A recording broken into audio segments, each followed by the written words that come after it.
लेकिन भारतीय जनता पार्टी कहाँ चली जाएगी कुछ पता नहीं चलेगा, कोमा में चली जाएगी। तो ब्राह्मण समाज के लोग इस बार क्या 27 में समाजवादी के पार्टी के साथ इकट्ठा होंगे? क्योंकि शिवपाल यादव खुलकर बोले थे कि ब्राह्मण हमारे साथ है, हम सम्मान करेंगे। एक बयान सुना केतकी सिंह जो विधायक हैं बांसडीह से, उनका कि आपके पार्टी के एक नेता हैं सिकंदरपुर से विधायक है, उनसे उनकी मुस्कान से बड़ा डर लगता है केतकी सिंह जी को। भारतीय जनता पार्टी की कहानी और कथनी जो करेगी उसके सामने आएगा। आजमगढ़ समाजवादी पार्टी का गढ़ माना जाता है, इसमें कोई दो राय नहीं, गढ़ है। मुलायम सिंह के ज़माने से ही आजमगढ़ मुलायम सिंह को माना जाता है। लेकिन अभी ओम प्रकाश राजभर वहाँ पे काफ़ी एक्टिव है और कह रहे हैं कि जो सपा का ये गढ़ है इसको मैं गढ़ ही बना करके छोड़ूंगा, और जो साइकिल समाजवादी पार्टी के उसके तीली में अपना डंडा डाल करके तोड़ के मानूंगा। नमस्कार, मैं हूँ कमलेश और आप देख रहे हैं आधुनिक भारत न्यूज। दोस्तों, इस वक्त मैं हूँ समाजवादी पार्टी के राष्ट्रीय सचिव अवलेश सिंह जी के साथ में। देख सकते हैं अवलेश सिंह जी आज बैठे हुए हैं, चूंकि एसआईआर की बहुत बड़ी जिम्मेदारी इनको मिली है। पूरे प्रदेश का भ्रमण करके एसआईआर का जो प्रक्रिया है उसको करवा रहे हैं कि कहीं से कोई दिक्कत ना हो, जो पीडीए के लोग हों कहीं वंचित ना रह जाए, उनका फार्म छूटे ना। और इस समय जो राजनीतिक चर्चा है उत्तर प्रदेश से लेकर के देश तक, सारी चर्चा मैं इनसे करूंगा। क्या कहेंगे, एसआईआर की प्रक्रिया जो थी एक बड़ी जिम्मेदारी थी आप लोगों के ऊपर, चूंकि बताया जा रहा था, अखिलेश यादव जी भी कई बार मंच के माध्यम से कहे कि एसआईआर अगर पूर्णतः हम तैयारी नहीं कर पाएंगे, इस पर विशेष ध्यान नहीं देंगे तो चुनाव कहीं ना कहीं 27 में हम हारने के कगार पर हो जाएंगे। तो कितने % काम हो गया आप लोगों का? देखिए, एसआईआर पे समाजवादी पार्टी संगठन और हमारे जितने भी बीएलए साथीगण हैं और जिलाध्यक्ष और जितने भी मंडल के अधिकारी हैं, सब लोगों ने बहुत मेहनत से काम किया है और लगभग समाजवादी पार्टी का काम लगभग कंप्लीट है। अब ये मुद्दा है कि भारतीय जनता पार्टी के लोग के और चुनाव आयोग की मिली भगत से वो बार बार जो समय बढ़ा रहे हैं उससे कुछ संदेहास्पद लगता है कि आगे पता नहीं क्या करेंगे। लगातार समय जो बढ़ाते जा रहे हैं चेंज करने का, परिवर्तन करने का, और फार्म 6 और 7 पे ज़्यादा गड़बड़ियाँ करने का जो बीजेपी के लोगों पे आरोप लगा है। और वास्तव में वो लोग जो है फार्म जो है हमारे जो वोटर्स हैं उनके भर भर के दिए हैं, कोशिश किया है, लेकिन वो नाकामयाब हो गई है कुछ स्तर पे। और हम समझते हैं कि समाजवादी पार्टी का वोट कोई नहीं कटवा पाएगा, और अगर ऐसा कुछ करता है तो हम लोग उसके खिलाफ एफआईआर भी कराएंगे और जो उचित कार्रवाई होगा करेंगे। तो आपको लगता है कि समाजवादी पार्टी का वोट कोई कटवा नहीं पाएगा? कैसे वोट कटवा पाएगा? समाजवादी पार्टी के साथ पूरा पीडीए परिवार, पूरा जनादेश उत्तर प्रदेश में है और सब लोग एकदम जागरूक हैं अपने वोट कटने के लिए कि भाई मेरा वोट कटने ना पाए, वोट हम लोग का बचा रहे। तो इसमें हम उम्मीद करते हैं कि अगर वोट कोई काटेगा तो उसका परिणाम अच्छा नहीं होगा, और समाजवादी पार्टी के लोग हर स्तर तक जाकर प्रयास करके अपना वोट को बचाने का काम में लगे हैं और कर रहे हैं। इस पे थोड़ा सा हमारा एक काउंटर होगा, अन्यथा नहीं लीजिएगा उसको। अभी रफड़ा का ही बात है, हमने लबगरा है, प्रधानपुर के बगल में लबगरा है, वहाँ पे चूंकि रफड़ा में एक जगह नहीं, हमको लग रहा है कि 10-12 गांव में जो मुस्लिम समाज के वोट है वहाँ वोट कटे हैं। माता जी जानते हैं, हम देखे लबगरा में गए थे, कम से कम 48 फार्म था मुस्लिम का, वो मतलब फार्म 6 भर कर दे दिया गया था वो काटने वाला, फार्म 7 भर कर दे दिया गया था कटने के लिए। और बीएलओ ने थोड़ा सा अपना ईमानदारी दिखाया और सबसे जांच करके, तो जिनका जिनका नाम था उन लोगों सब मुस्लिम थे, उनका कहना था कि हम समाजवादी पार्टी के कई नेताओं को टच किया हमने, और कोई नेता अब तक नहीं आ पाया है हमारे दरवाजे पे कि मेरा था अगर फार्म नाम कटने को है तो कैसे इसको ठीक कराया जाएगा। चलिए, ये बात तो आपने आज मेरे भी संज्ञान में लाया है, और हमारे जिला का संगठन बहुत मजबूती से काम कर रहा है, उसको भी हम विशेष रूप से चेक करा लेंगे, और जो यहाँ के पदाधिकारी होंगे उनके घर भी जाएंगे, और ऐसी त्रुटि अगर है तो उसको सुधार करने का, उनसे मिलने का प्रयास किया जाएगा, ताकि भविष्य में ऐसी कोई त्रुटि न रह जाए, हमारे वोटर्स का वोट बचा रहे, और आने वाले दिनों में हमेशा इसको जागरूकता के साथ काम हम लोग करेंगे। अभी हम लोग चूँकि रफड़ा में बैठे हैं, और रफड़ा घोसी लोकसभा में आता है, और घोसी लोकसभा के सांसद आपके पार्टी से हैं राजीव राय जी। अभी उनको होली से पहले थोड़ा अभद्र टिप्पणी उन पर की गई, उनके पिताजी स्वर्गवासी हो चुके हैं, उन तक भी जाया गया, बोला गया कि इनका भी एक्सीडेंट हो जाए, जैसे पीछे कुछ नेताओं को हुआ, ऐसे ये भी चले जाए। क्या कहेंगे इस पर? राजीव राय भी काफ़ी फायर दिख रहे हैं।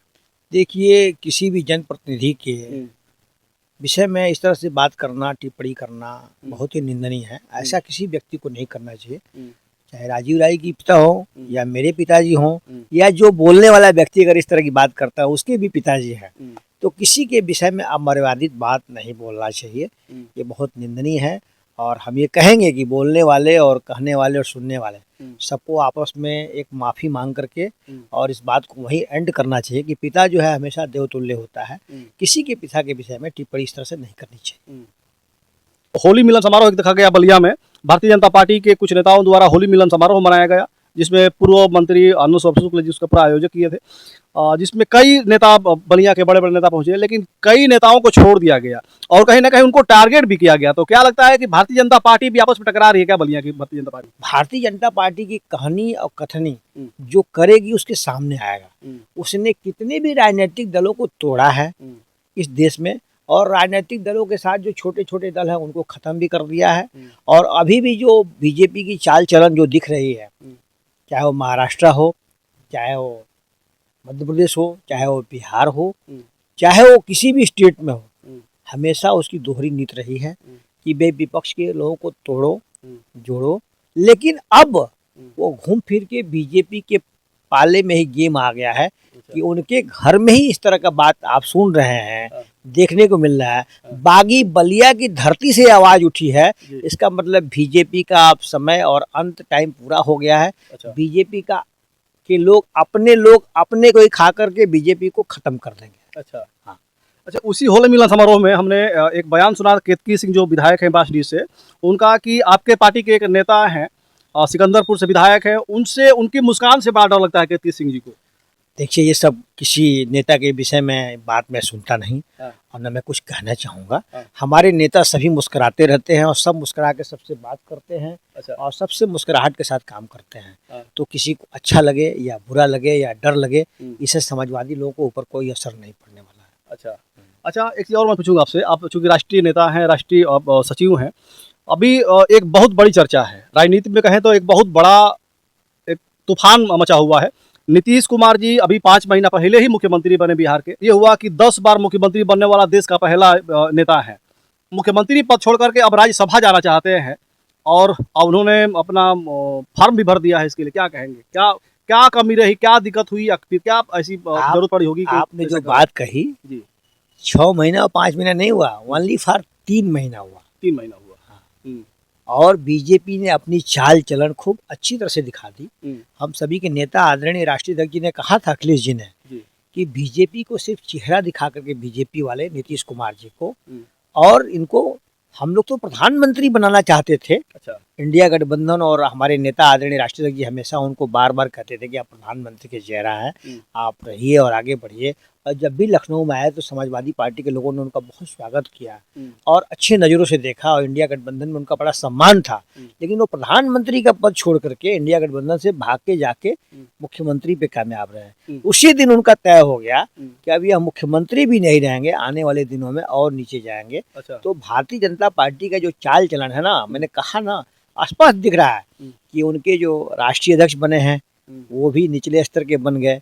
उत्तर प्रदेश के जो अध्यक्ष बना गए हैं वो भी आप देख लीजिए कि जो 7 बार का बड़ा सांसद रहा हो उसको भी आपने डिमेरिट करके और डाउन कर दिया। तो बीजेपी की चाल चलन ऐसी ही है। तो आने वाले दिनों में नीतीश कुमार जी को जो आदमी सदन से लोकसभा का इस्तीफा दे करके और राज्यसभा का इस्तीफा दे के मुख्यमंत्री बनता है, अब मुख्यमंत्री से इस्तीफा दिलवा के और राज्यसभा भेजने का मतलब भारतीय जनता पार्टी को बहुत बड़ी शिकस्त देनी पड़ेगी और बुरी तरह से पराजय के ये सब लगता है कि बिहार में भाजपा की सरकार बनेगी, भाजपा के मुख्यमंत्री होंगे वहाँ पे। अब भाजपा की सरकार बनेगी, आकि भाजपा का मुख्यमंत्री होगा, आकि किसी और दल का मुख्यमंत्री होगा, यह तो समय बनाएगा। अच्छा। कि जब आज आपने जनता के जनादेश जो आपने पॉपुलरिटी 10-10 हज़ार रुपये माताओं बहनों के खाते में पैसा बांटा, चुनाव आयोग के टाइम में आचार संहिता का उल्लंघन करते हुए, जो आज तक ब्रिटिश जमाने से आज़ादी के बाद ऐसा कभी नहीं हुआ था, आपने वो सबसे बड़ी उल्लंघन किया। और उस उल्लंघन के बाद जिसके नाम पे आप जनादेश पाए उसको 3 महीने में आप छुट्टी कर रहे हैं। तो ये स्पष्ट दिख रहा है कि अभी क्या, अभी तो शुरुआत हुआ है, बहुत बड़े बड़े परिवर्तन होंगे देश में और बीजेपी का सफाया और अंत का रास्ता प्रशस्त होता जा रहा है। अच्छा, 27 में चुनाव है, हमारे उत्तर प्रदेश में चुनाव है और आप लोग उसकी तैयारी कर भी रहे हैं। आजमगढ़ समाजवादी पार्टी का गढ़ माना जाता है, इसमें कोई दो राय नहीं, गढ़ है। मुलायम सिंह के ज़माने से ही आजमगढ़ मुलायम सिंह को माना जाता है। लेकिन अभी ओम प्रकाश राजभर वहाँ पे काफ़ी एक्टिव है और कह रहे हैं कि जो सपा का ये गढ़ है इसको मैं गढ़ ही बना करके छोड़ूंगा और जो साइकिल समाजवादी पार्टी के उसके तीली में अपना डंडा डाल करके तोड़ के मानूंगा। ओम प्रकाश राजभर क्या कहते हैं, अभी 22 के पहले हमारे नेता आदरणीय राष्ट्रीय अध्यक्ष के पीछे पीछे घूमते थे और नेता हमारे राष्ट्रीय अध्यक्ष जी ने जो टिकट दे दिया तो 5-6 विधायक उनके हो गए हैं, ठीक। और अब की बार जनता उनको किसी भी सदन में न वो न उनके बेटे न उनके परिवार सदस्य न पार्टी के सदस्य एक भी जाने वाले नहीं है। अच्छा। और जनता खूब अच्छी तरह से समझ चुकी है कि जो आदमी 22 के पहले हमारे नेता राष्ट्रीय अध्यक्ष जी के पीछे पीछे घूमते थे और चलते थे, अब पानी पी पी के मोदी, योगी, अमित शाह को गाली दिया है, सारा वीडियो उठा के आप देख लीजिए और आज उनकी प्रशंसा कर रहा है। तो उस आदमी की बात से समझिए कि जस्ट उसका उल्टा होगा। समाजवादी पार्टी की सरकार प्रचंड बहुमत से पीडीए परिवार की आ रही है, इसलिए उस आदमी की बात की कोई भी समाजवादी पार्टी में न चर्चा है और न धरातल पे कार्यकर्ताओं के बीच है और न जनता के बीच है। जनता उसको हंसी का पात्र बनाती है कि चलिए आ गया है बरसाती मेढक, टर टर करते हैं ना जो पीला वाला मेढक निकलते हैं, उस तरह से उनकी जनता में छवि है। इसलिए मैं और कुछ नहीं कहूँगा और आने वाला दिनों जैसे वो कह रहे हैं ना, इसका मतलब समाजवादी पार्टी की प्रचंड बहुमत से सरकार बनने जा रही है और हमारे नेता आदरणीय अखिलेश यादव जो पीडीए के नायक है मुख्यमंत्री बनेंगे और इस बार बनने के बाद जितने विकास के काम छूटे हुए हैं उत्तर प्रदेश में, सारे विकास के काम, नौजवानों के लिए रोजगार, किसानों के लिए आमदनी और पीड़ितों के लिए न्याय, गरीब माताएं बहनों के लिए 40,000 रुपये की पेंशन सालाना, जाति धर्म नहीं, गरीब परिवार के महिलाओं को समाजवादी पार्टी पेंशन देने जा रही है 40,000 रुपया सालाना का। इसलिए पीडीए परिवार हम सभी के नेता आदरणीय राष्ट्रीय जी पर बहुत भरोसा करता है। तो समय बदलने वाला है और समय बदल चुका है। अच्छा, अभी 2 महीना पहले देखा गया था कि एक यूजीसी बिल आई थी, हमसे आपको उस समय बात नहीं हो पाई थी आपकी। यूजीसी बिल आई थी और जो सवर्ण समाज के लोग हैं काफ़ी उसका विरोध किए, बैकवर्ड समाज और दलित समाज के लोग इसका काफ़ी सपोर्ट किए कि यूजीसी बिल लागू होनी चाहिए, सवर्ण समाज बोले कि नहीं लागू होनी चाहिए। इस पर आखिरकार स्टे हुआ, रोक लगी और 19 मार्च को अभी से फैसला आना है और अभी से एक बार फिर से जो सवर्ण समाज के लोग हैं कहीं ना कहीं अब एक्टिव हो चुके हैं और लगातार फिर से धरना दे रहे हैं कि यूजीसी नहीं लागू होनी चाहिए। आज देखा गया कि जंतर मंतर दिल्ली में धरना भी है, लेकिन बहुत ऐसे जो करनी सेना के नेता हैं, बड़े नेता हैं, जो कार्यकर्ता हैं, उनको रोका गया है, नज़रबंद किया गया है। तो क्या मोदी भाजपा के हैं और भाजपा के लोग ही उनका विरोध कर रहे हैं? ये आगे वाला भविष्य की राजनीति क्या कह रही है? लेकिन भारतीय जनता पार्टी के लोग हमेशा लड़ाने बजाने का काम करते हैं और हमारे देश में सांप्रदायिक वातावरण फैलाने का काम करते हैं। यह हमारा देश गंगा जमुना सरस्वती मजहब से चलता है। अच्छा। इसलिए यहाँ पे हम इस विषय में कोई टिप्पणी नहीं करें। जो देश में शांति अमन चैन चल रहा था वो देश के लिए होना चाहिए। सभी धर्म के, सभी बच्चों का, सबका सम्मान होना चाहिए, किसी के तरफ से ऐसा नहीं होना चाहिए। इसलिए भारतीय जनता पार्टी के लोग अपने आप अपना गड्ढा खोदते जा रहे हैं, उनका टाइम पूरा हुआ है, इसलिए अटपटांग करेंगे तो जनता उसको जवाब देगी, बिल्कुल जवाब देगी। अच्छा, ब्राह्मण समाज के भी लोग कुछ दिन पहले देखा गया था कि अलग एक मीटिंग किए थे और भाजपा के लोग फटकार भी लगाए थे। तो ब्राह्मण समाज के लोग इस बार क्या 27 में समाजवादी के पार्टी के साथ इकट्ठा होंगे? क्योंकि शिवपाल यादव खुलकर बोले थे कि ब्राह्मण हमारे साथ आए, हम सम्मान करेंगे। ब्राह्मण समाज हम सभी के देवतुल्य, हम लोग देवता के रूप में मानते हैं। जो हम लोग का संस्कार है, जो पूरा नीचे सनातन धर्म है, सभी लोग जो है ब्राह्मण समाज को सर्वोपरि मानते हैं। तो ब्राह्मण समाज पहले भी था समाजवादी पार्टी के साथ, थोड़ा परसेंटेज दाएं बाएं हुआ था। अब की बार हम समझते हैं कि परसेंटेज नहीं, अनगिनत, मैंने कोई गिनती नहीं है, सर्वसम्मति से समाजवादी पार्टी के पक्ष में होता जा रहा है। कल भी अभी ब्राह्मण के बड़े बड़े नेता गोरखपुर की धरती के अगल बगल खैलाबाद, बस्ती, सब बाबा लोग आके ज्वाइन किए हैं। सैकड़ों ब्राह्मण ज्वाइन किए हैं कल। अच्छा। समाजवादी पार्टी कार्यालय में, जो लोकसभा के चुनाव तक लड़ चुके हैं उस स्तर के। और साथ ही साथ मैं आपको बताना चाहता हूँ कि क्षत्रिय समाज भी या सभी लोग जो पीडीए परिवार है समाजवादी पार्टी के साथ जुट रहे हैं। अच्छा। और बड़ी परिवर्तन करेंगे 27 में, जो बीजेपी को पता नहीं चलेगा। बीजेपी का सुपड़ा साफ हो जाएगा। बीजेपी सुपड़ा साफ हो जाएगा, बिल्कुल साफ हो जाएगा। कितना सीट निकल पाएंगे इस बार? सीट का मैं आकलन नहीं कहूंगा। जैसे 24 में जो जनादेश पीडीए परिवार ने दिया है उससे भी बढ़कर के जवाब मिलेगा, इसलिए अभी आकलन बताना उचित नहीं है। अच्छा। लेकिन भारतीय जनता पार्टी कहाँ चली जाएगी कुछ पता नहीं चलेगा, कोमा में चली जाएगी। इस बार भारतीय जनता पार्टी कोमा में जाएगी? कोमा में चली जाएगी। ठीक है। तो ये अवलेश सिंह जी हैं समाजवादी पार्टी के राष्ट्रीय सचिव हैं और जैसे मैंने बताया कि एसआईआर प्रक्रिया पूरे प्रदेश में घूम करके और बड़ा मजबूती से काम कर रहे हैं और कह रहे हैं कि इस बार समाजवादी पार्टी इतनी मजबूती से आ रही है, इतने सीट निकल रहे हैं कि भारतीय जनता पार्टी इस बार कोमा में जाने वाली है, कोमा में चली जाएगी और कहीं से भी बहुत सीट निकालना बहुत मुश्किल होगा। और जो भी ब्राह्मण समाज के लोग हैं, जो भी क्षत्रिय समाज के लोग हैं, इस बार समाजवादी पार्टी से जुड़ना चालू करते हैं, समाजवादी पार्टी को पसंद कर रहे हैं, क्योंकि भारतीय जनता पार्टी में उनका सम्मान नहीं हो रहा है। बाकी आप लोग क्या कहिएगा इस वीडियो को देख करके और सचिव जी की बात को सुन करके? आप लोग अपनी राय कमेंट बॉक्स में रखिएगा। वीडियो खत्म करना चाहूँगा। जय हिंद, जय भारत।